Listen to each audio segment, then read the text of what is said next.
Hello everyone, I'm Daniel Glenn. And my name is Drew Madelung, and we'll be presenting a session around creating an enterprise sharing strategy for your team or your enterprise at SharePoint Fest Seattle coming up this August. And we hope to see you there.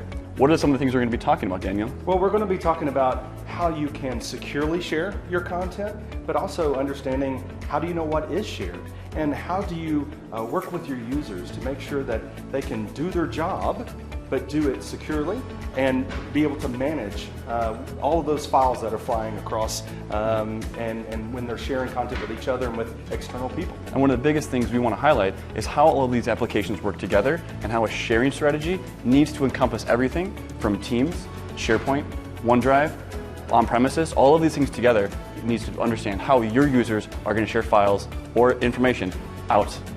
Yep, so join us Tuesday afternoon. It's August 20th? at SharePoint Fest Seattle. We'd love to see you there. Thank you.